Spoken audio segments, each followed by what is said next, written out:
yesterday. All my troubles seem so far away. Now it looks as though they're here to stay. Oh, I believe in yesterday. Suddenly, I'm not half the man I used to be. There's a shadow hanging over me. Oh, yesterday came suddenly. Isso é bonito, né? Lindo demais, né, gente? Bom, Pajé, eu queria que você me falasse assim, que lembrança, já que pintou esse astral aqui, que lembrança você guarda daquele primeiro show no Parque João Alencar Ataíde, quando você fez seu primeiro show em Montes Claros?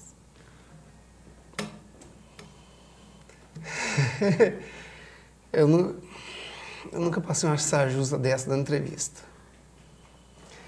Mas é isso mesmo. Você foi dizer...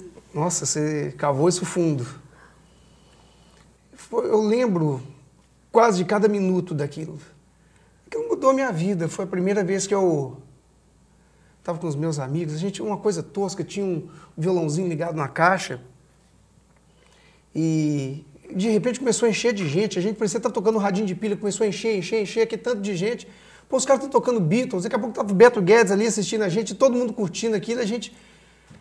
Foi um negócio tão bacana. O dia que eu voltei daquele show para casa, com o carro, meu Fusquinha, cheio de instrumentos, cheio de gente, sabe, foi uma das melhores sensações da minha vida. Foi a primeira vez que eu acho que eu...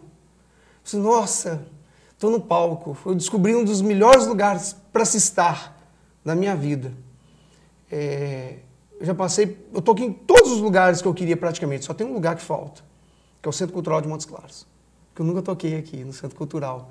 Toquei em Liverpool, toquei em Palácio das Artes, Canecão, fiz tudo quanto é lugar do Brasil.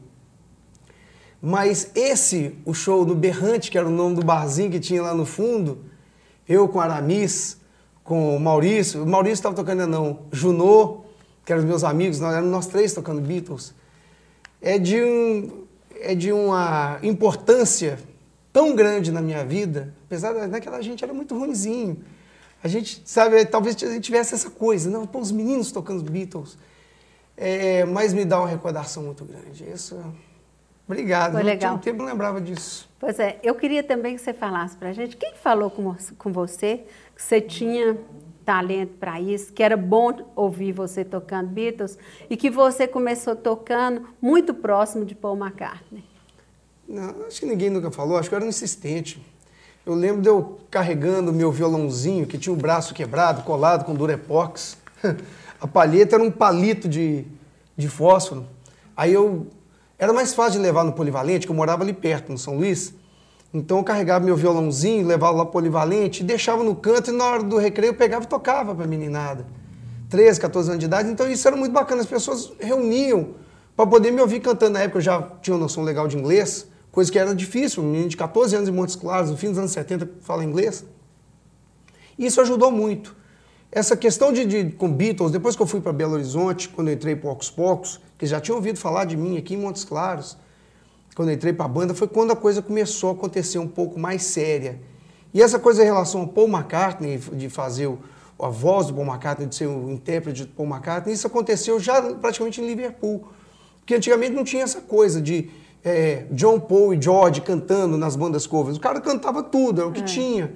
E foi assim na época do Ocos Pocos. No Sgt. Pepper's começou a ter uma certa divisão, e eu fazia as vozes do Paul McCartney. E eu cheguei em Liverpool fazendo isso.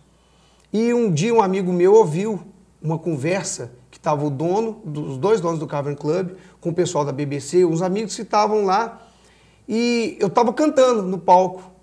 Aí um cara, que é considerado um dos melhores covers do Paul McCartney, estava lá e falou assim, nossa, a voz desse cara me faz lembrar demais. Aí o Bill, que é o dono, falou assim, olha, para mim é o melhor intérprete de Paul McCartney que tem aqui no festival. Bastou, porque esse amigo meu, jornalista, já chegou e pá, já botou no estado de Minas. Melhor intérprete de Paul McCartney do mundo. Então, assim, isso na verdade não tem, isso é a opinião de algumas pessoas.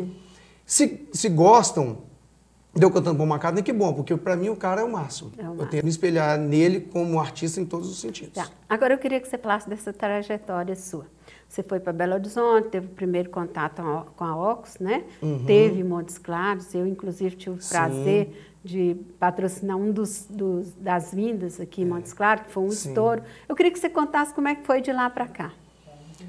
Bom, essa história, a gente fez um relativo sucesso com essa coisa de cover em Belo Horizonte. Nos anos 90, nos anos 90 foi quente, né? Exatamente, o cover é muito fácil, porque as músicas todo mundo já conhece, isso já ajuda muito. E a gente fazia um cover bem feito.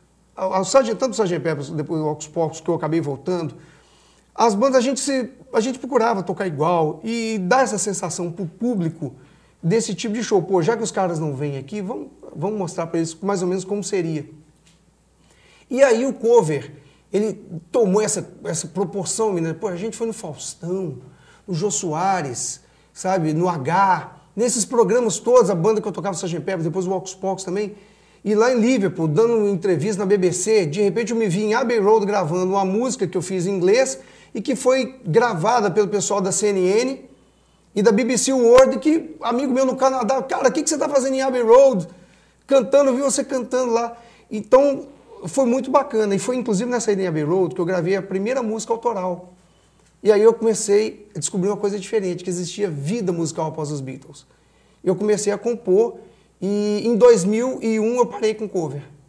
Foi quando eu lancei o meu primeiro disco autoral. Eu tive o privilégio de ter o Flávio Venturini no disco e isso ajudou muito, que o Flávio me chamou depois para poder entrar na gravadora dele, para poder participar depois no futuro com a banda dele. Fizemos shows no Brasil inteiro. Ele me apresentava como artista do selo e a gente rodou muito, fizemos muito show.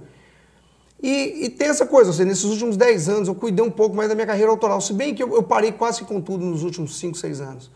E retomei o cover porque era mais confortável. O pessoal de Montes Claros, os meus amigos, muita gente não sabe, eu moro em João Molevade, que fica na BR-381, a BR que mais mata no Brasil. Então é um perigo para a gente pegar aquela estrada. Estatisticamente, morre quase uma pessoa por dia. E a gente sofre isso lá no nosso hospital. Então eu comecei a ficar com medo, filho pequeno. Vou dar uma parada. E retomei a questão dos 2, 3 anos e o cover foi mais confortável. Porque era só ir a Belo Horizonte e tocar num boteco. Só que ele tomou uma proporção enorme. Aí começaram os shows do Beatles in Concert, Palácio das Artes, Chevrolet Hall, começou essa coisa toda. Mas a gente sempre volta às origens, né? Tem uma música do Paul McCartney que fala que a gente sempre volta para aquelas canções que a gente cantava. Ok. Não saia daí, eu volto já com a Geo Marques.